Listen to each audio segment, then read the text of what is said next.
17절부터 17절 맞죠? 네. 17절부터 24절까지. 오직 주께서 각 사람에게 나눠주신 대로 하나님이 각 사람을 부르신 그대로 행하라. 내가 모든 교회에서 이와 같이 명하노라. 할례자로서 부르심을 받은 자가 있느냐?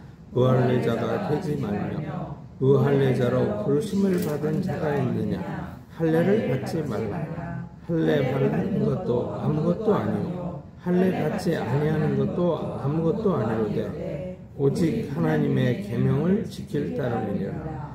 각 사람은 부르심을 받은 그 부르심 그대로 지내라. 내가 종으로 있을 때 부르심을 받았느냐? 염려하지 말라. 그러나 내가 자유롭게 될 수 있거든 그것을 이용하라.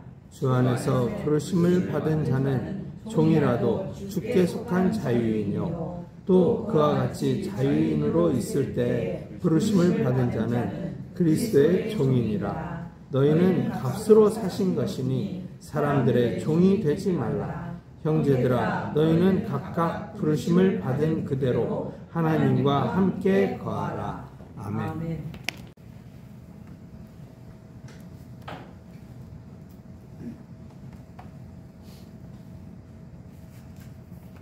바울스 선생님은 고린도 교회에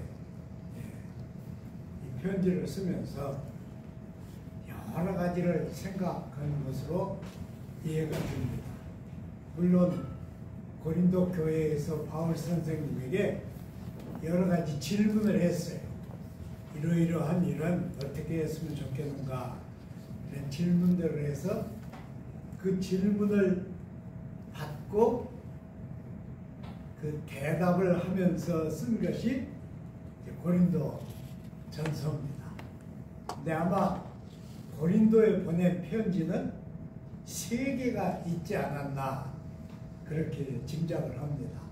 하나는 누가 그 편지를 받아가지고 너무 귀하게 여겨서 자기 소유를 만들어버린 것 같아요.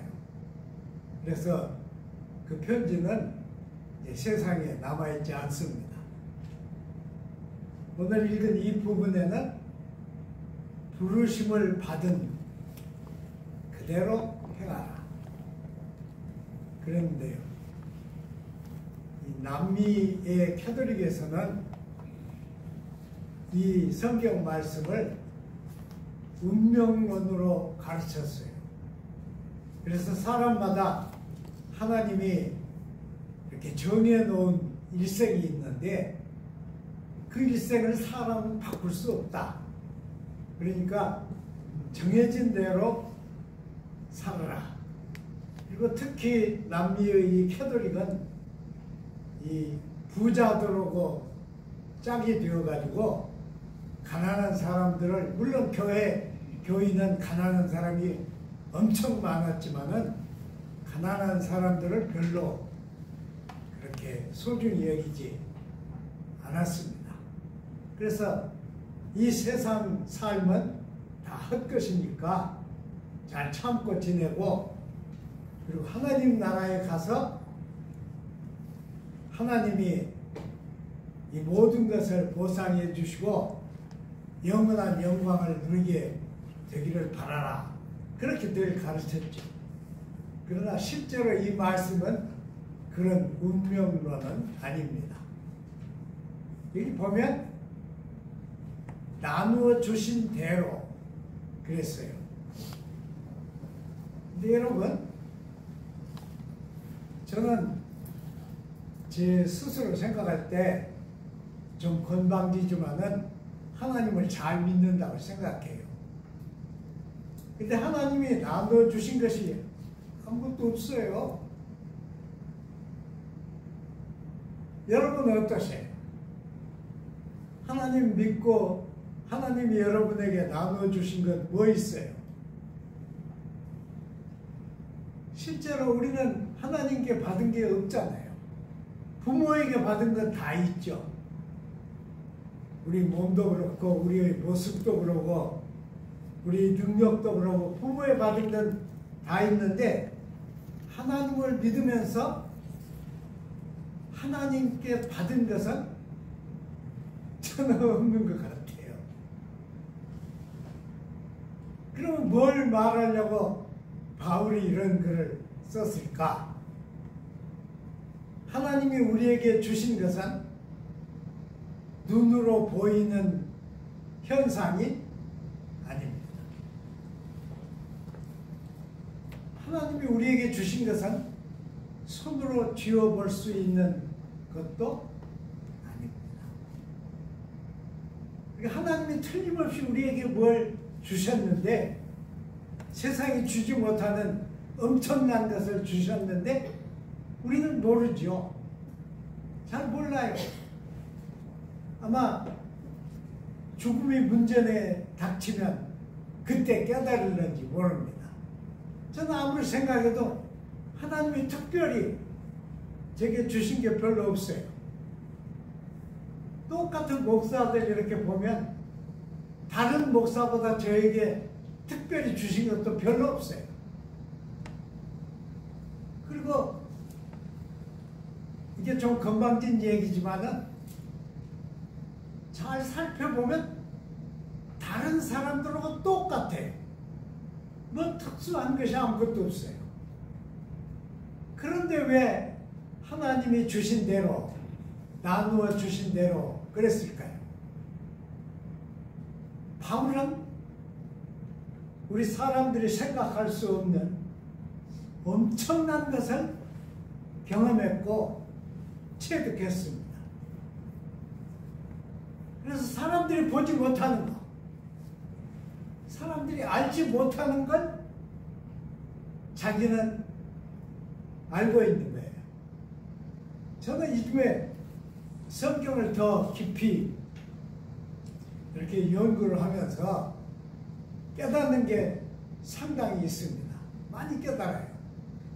전에 깨닫지 못한 걸 깨닫는데, 이 깨달음 속에는 바울이 메시아를 깨달은 그 깨달음이에요. 우리는 상상도 못할 엄청난 것을 바울은 알고 있어요. 그래서 이 여러 서신에 쭉 썼는데, 여기도 하나님이 나누어 주신 대로 그대로 해가라 그러신 거예요. 틀림없이 하나님이 뭘 주셨어요. 다른 사람에게 안 주신 무엇을 주셨는데 우리는 모릅니다. 눈으로 보아도 모르고 귀로 들어도 모르고 모르죠. 모른 채 지나고 있죠. 그러니까 제 생각에는 눈으로 보거나 귀로 듣는 것 말고 정말 엄청난 것을 하나님이 나누어 주셨다. 그렇게 저는 믿어요. 그렇게 생각이 들어요.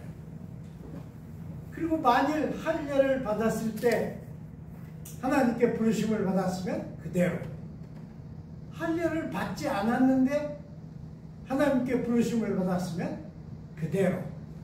그러니까 할례 그건 문제가 아니다. 그러니까 할례 꼭 받으려고 생각도 말고 안 받았다고 괴로워도 말라. 할례 받았다고 그 귀찮게도 여기지 말라. 이렇게 한 거예요. 그러니까 그대로 지내라. 참 이 그대로 지내라고 하는 말씀이 아주 이니그마틱이에요. 바울도 여기다 뭘 감추고 그대로 지내라. 그대로 지내라는 말은 그러면 그것으로 그치라는 말이에요? 그건 아닙니다.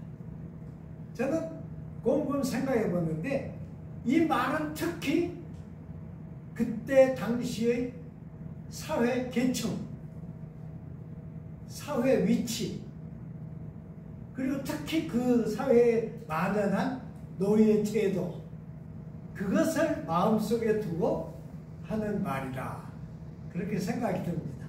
여러분 그러지 않겠어요? 가정에서는 노예인데, 가정에서는 뭐 어쩔 수 없는 종인데, 교회 가서 함께 모이면 똑같지 않잖아요.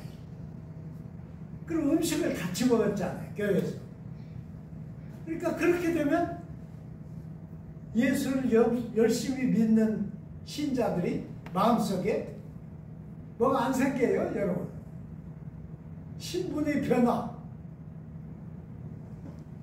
신분의 변화에 대한 생각이 안 생기겠어요? 생깁니다. 그러니까 바울이 하는 말은 복음으로 신분 상승을 생각하지 마라, 그 말입니다. 그냥 잘 믿어라, 그냥 예수를 잘 믿어라, 그런 얘기예요. 조금 이따 제가 더 말씀드리겠지만 그냥 믿기만 하라, 그 말은 아닙니다. 바울도 노예 제도가 잘못된 것을 알고 있습니다. 그리고 한 가정에 자유인이 있고 노예가 있고, 이 잘못된 제도를 바울도 좋게는 안 생각했어요. 어떤 학자들은 바울이 그렇게 위대한데 왜 노예 제도 폐지를 말을 안 했느냐, 그런데 말을 안 한 게 아닙니다. 여러 번 바울은 기회가 있을 때마다 노예들에 대해서 특별한 말씀을 주셨어요. 근데 저는 이 노예들이 그대로 지내라, 신분 상승을 생각하지 말고 그대로 지내라 한 말씀은 더 깊은 뜻이 있다고 생각합니다. 어찌라는 거예요? 똑같은 노예라도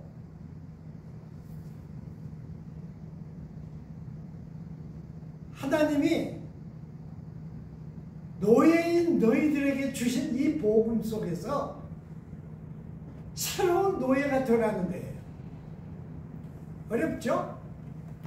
주인 같은 노예가 되라는 것입니다. 과거에는 노예 같은 노예, 그리고 막 귀찮아하는 노예였지만은 복음 속에서는 주인 같은 노예가 되라는 거예요. 주인이 필요 없는 노예, 제도가 필요 없는 노예가 되라는 거예요. 뭐 노예가 되라는 건 아니죠. 여기도 기회가 있으면 사용하라 그랬잖아요. 그러니까 자유를 얻을 수 있으면 어때?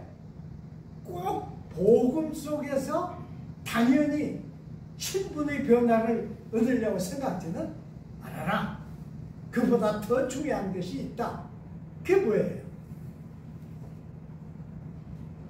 전에는 주인이 볼 때, 전에는 이 노예가 눈가림만 하고 주인이 볼 때만 열심히 일하고, 주인이 보지 않을 때는 슬슬하고, 그런 거 다 알아요. 주인이 압니다. 근데 이 주인이 이 노예를 교회에 데리고 갔어. 교회 가서 같이 예배를 드려요. 같이 하나님을 믿어. 또 교회에서 형제라고 하는 말로 서로 부르게 돼요. 그때부터 이 노예가 바뀝니다. 주인이 볼 때 바뀌어요. 아무 말도 안 해도 제가 할 일 다 합니다. 간섭 안 해도 주인이 생각하는 것 이상으로 해냅니다. 모두 그렇게 해내요. 그러면 이 주인이 볼 때 어떨까요, 여러분? 제가 만일 주인이라면 자유를 줘버리겠어. 그러나 그 제도에서 자유를 다 주지는 않죠. 물론 자유를 준 주인들도 많이 있습니다. 그러나 주인이 볼 때 이 노예는 진짜 하나님을 아는 노예예요. 그러면 어떨까요, 여러분? 바로 여기에 이 바울의 이 오늘 성경 말씀의 핵심이 있는 것입니다. 그대로 지나가는 거예요. 자, 부름을 받았을 때 사회적으로 원하지 않는 위치였다면 그것도 꼭 벗어나려고 생각하지 말고 진짜 사람으로 살아보라는 것이죠. 진짜 하나님을 상대해서 사는 사람으로 살아보라는 거예요. 그러면 어떻게 돼요? 엄청난 변화가 오는 것이죠. 엄청난 일이 오는 거예요. 그러니까 이 바울의 말 속에는 그냥 이 세상에서 세상만 사는 사람으로 살지 말고 하나님이 부르신 하나님 나라의 사람답게, 하나님 나라의 시민답게, 하나님 나라의 국민답게 살아가는 것입니다. 그러니까 다른 말로 말하면 뭐예요? 우리는 하나님 나라 그런 말을 잘 쓰지만 사실은 신국이죠. 신국이에요. 어거스틴이 신국이라고 하는 그 책을 썼죠. 신의 시티 오브 갓, 시비타스 데이라고 하는 책을 썼어요. 그 책은 엄청난 책입니다. 엄청 두껍고 그때 막 그 이방인들이 어거스틴이 살고 있는 로마 거기를 침공해서 한참 밖에서는 막 전쟁을 해요. 사람 죽이고 그냥 난리가 났어요. 근데 어거스틴은 자기 집안에서 이 책을 씁니다.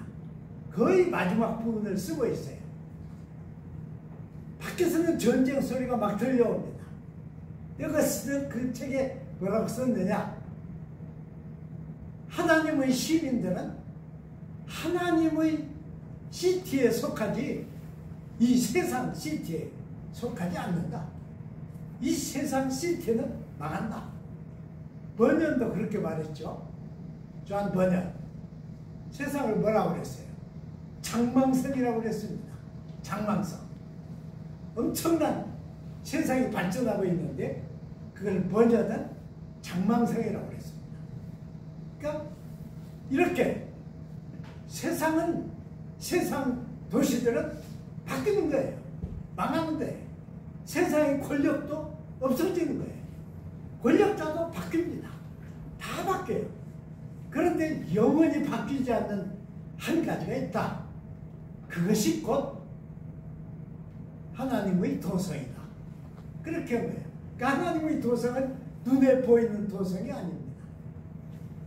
그 하나님의 도성에 속한 사람으로서 하나님의 부르심을 받은 대로 살아보라는 겁니다. 종들도 그러지만은 자유인들도 이 말씀을 듣고 정말 사람답게 살려고 결심을 하고 그렇게 살아보면 엄청난 변화가 올 것입니다. 많은 변화를 있겠죠.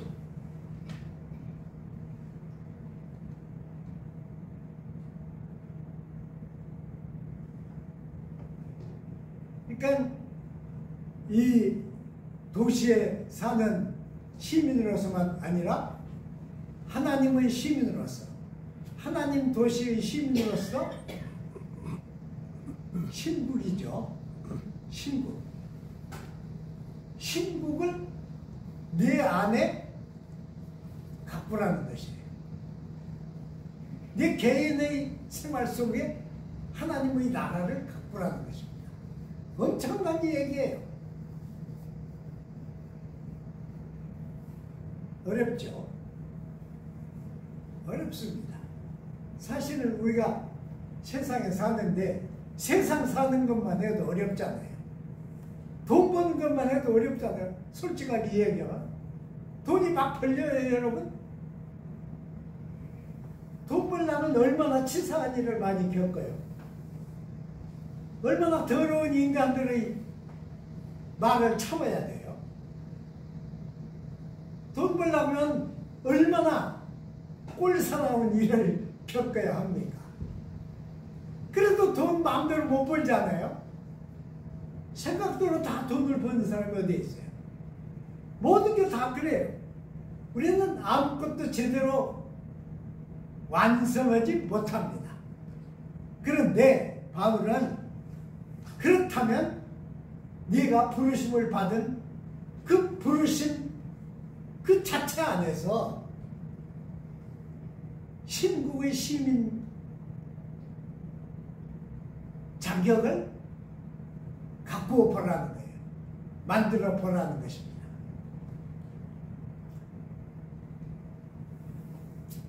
제가 읽은 책 가운데 이런 것이 하나 있어요. 미국 사람들이 미국에 들어가서 보니까 자기들보다 잘생긴 인디언들이 있습니다. 인디언들이 얼마나 잘생겼어요, 여러분. 인디언 전사들은 얼마나 씩씩하고 크고 그럽니까? 근데 인디언들이 탄 말들을 보니까 미국 사람들이 가지고 있는 말보다 훨씬 우수해요. 근데 미국 사람들은 말들을 다량으로 기르기 위해서 말 엉덩이에다가 화인을 찍습니다. 여러분들 다 아시죠? 화인을, 철로 만든 화인을 불에 달궈가지고 살아있는 말 엉덩이에다 대면 그 화인이 단 데만 이렇게 타지 않아요. 타서 표시가 돼요. 근데 인디언들은 그런 짓 안 해요. 인디언들은 색칠만 했어요. 갈기에다가 자연에서 얻은 색을 칠했습니다. 근데 이 미국 사람들이 인디언 말, 그 우수한 인디언 말을 빼앗아가지고 아무리 훈련을 시켜도 훈련이 안 돼요. 왜 그랬을까요, 여러분? 그걸 쓴 사람은 거기다 이렇게 썼어요. 인디언들은 사람만 영혼이 있는 것으로 믿는 게 아니라 사람도 말도 동일한 영혼을 가졌다고 믿었다는 거예요. 그러니까 전쟁을 하다가 인디언들이 이 말 주인이 죽어요. 그래서 사람들이 자기 말에다가 이 죽은 사람을 얹어 놓으면 그냥 꾸벅꾸벅 가서 이 주인의 집으로 시체를 옮기고 갑니다. 대단하잖아요. 그러니까 이 바울의 말은 우리가 세상에서 이 제도를 다 뜯어고칠 수는 없다. 제도를 뜯어고치려면 혁명을 일으켜야 하잖아요. 혁명을 일으켜도 제대로 제도를 고친 나라들은 별로 없습니다. 그러니까 그것을 고치려고 하지 말고 너는 신국의 시민으로 신국을 내 자신 속에 갖고 보라는 것입니다. 얼마나 어려운 일이에요. 그런데 기독교는 항상 그런 일을 했죠. 연세대 총장 백낙준이라는 분이 있었잖아요. 근데 한 번은 그냥 보니 강연을 해서 저도 가서 들었습니다. 근데 이 사람은 뭐 거구죠. 엄청 거대한 거구인데 강연을 하다가 여러분 나는 백정의 아들이요 그랬습니다. 얼마나 대단해요. 깜짝 놀랐죠. 그 대연세대 총장인데 그리고 한참 있더니 우리 아버지는 백정이었습니다. 그래서 모든 사람이 내려다보고 반말하고 그런 입장이었는데 하루는 주일날 시장가에 앉아서 고기를 파는데 선교사가 지나가다가 서투른 한국말로 고기만 팔지 말고 하나님 나라를 사, 하나님 나라를 사 그랬대요. 그러니까 여러분 백정이라는 사람들은 성격이 과격하잖아요. 그러니까 눈을 부라리고 쳐다보는데 선교사가 교회 가 그랬답니다. 그래서 이 사람이 집에 돌아가가지고는 막 생각하는 거예요. 아니 저 다른 나라 사람이 나더러 시장에 앉아있는 나더러 교회 가라고 그러는데 얼마나 대단하면 그런 소리를 하는 거야. 그래서 그 다음 주일날 교회 갔습니다. 그랬더니 백정을 교회가 그냥 직선을 모시는 것 같이 그냥 그렇게 되었어요. 아버지가 깜짝 놀랐죠. 그래서 그날부터 교회를 매번 갔는데, 교회에 가서 첫째로 배운 것이 배우라는 거예요. 가르치라는 거예요. 자식을 가르치라는 거예요.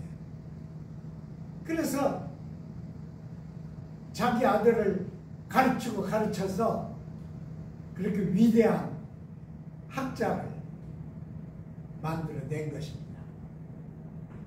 저는 제가 그 장면, 그 양반이 강연할 때 한 장면을 그대로 흉내 못 내지만은 정말 그때 저는 그 말을 들으면서 정말 감격했어요. 엄청나게. 우리는 예수를 믿으면, 아까 맨 처음에 제가 그 말씀했지만은, 예수를 믿으면 하나님이 우리에게 무엇을 특별히 주셔야 한다고 생각합니다. 그런데 특별히 주신 건 없습니다. 똑같은 사람이에요. 예수를 한 3년 동안 열심히 믿어보면 좀 실망합니다. 아무것도 안 주니까. 그런데 진짜로 안 주는 건 아닙니다.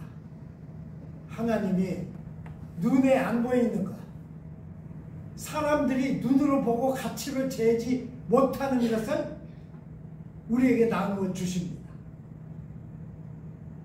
그것을 가꾸면서 그대로 살으라는 거예요. 신분을 뒤집으려고 하지 말라는 거예요. 여러분, 얼마나 이거 대단한 말이에요. 저도 예수를 처음 믿으면서 막 엄청난 변화가 올 거라고 생각했어요. 안 와요. 자기 성질을 바꿀 것이라고 생각했는데 안 돼요. 근데 오래 예수를 믿어 보니까 눈으로 보지 못하는, 손으로 만지지 못하는, 말로 표현할 수 없는 그것을 하나님이 나누어 주신 겁니다. 여러분은 지금 제 얘기를 들으면서 뭘 나눠줘 그럴 수도 있어요. 그만큼 눈에 안 보입니다. 그만큼 손에 안 잡힙니다. 그러나 그것은 눈으로 보고 손에 잡히고 자기 마음대로 하는 그 어떤 것보다 절대적인 하나님이 믿음을 통해서 우리에게 주신, 특히 다른 사람 말고 나 자신에게 주신 그것이 있습니다. 그거 있어요.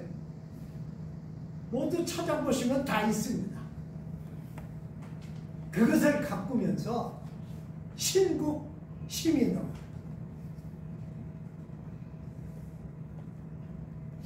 그대로 살아가는 것입니다. 그대로 행하라는 거예요. 우리 교회는 약합니다. 그러나 절대로 약하지 않습니다, 여러분. 저는 그렇게 생각해요. 저는 오늘 새벽에도 하나님께 이렇게 말씀드렸어요. 우리 교회가 커지고 많은 사람이 모일 때가 됐는데 왜 이대로 그대로 두십니까? 그렇게 막 불평 섞인 말을 한참 했는데 절대로 약하지 않습니다. 그리고 저는 하나님이 우리 교회를 세우실 때 보이신, 제 마음에 넣어주신 그것은 세상이 끝나도 끝나지 않는다고 믿습니다. 그건 제 비밀이에요. 저만 가지고 있는, 누구도 하지 못하는, 누구도 형성해내지 못하는 하나님의 부르심과 동일한 그런 신앙인들을 이 공동체에서 기르겠다, 가꾸겠다. 근데 애들을 기르고 가꾸려면 애들이 와야 하는데 애들이 없잖아요. 예. 그래서 저 혼자 이 애들을 어떻게 해야 하나. 어딘가 지금 다 있는데 어떻게 해야 이 애들과 연관이 되는가 좀 생각해 보았습니다. 우리가 함께 그 일도 만들어 가야겠다, 그렇게 생각합니다. 자, 여러분, 복음은 신분 상승의 도구가 아닙니다. 그런데 복음 속에는 우리가 보지 못하는 하나님의 도구가 있습니다.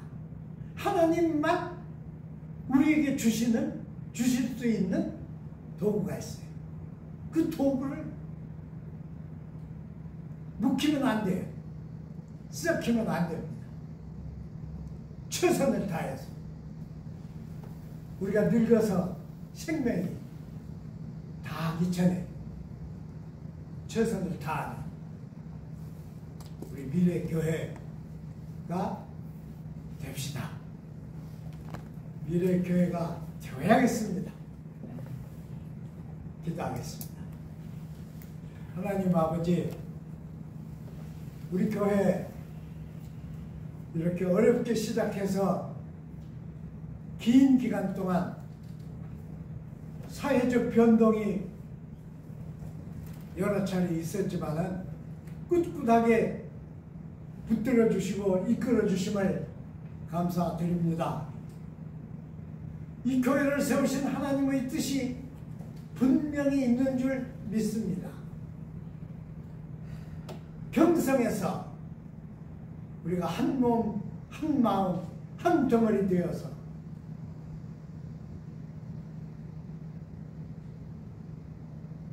주님이 가꾸시는 교회를 이루도록 축복하여 주옵소서. 예수님 이름으로 기도드리나이다. 아멘.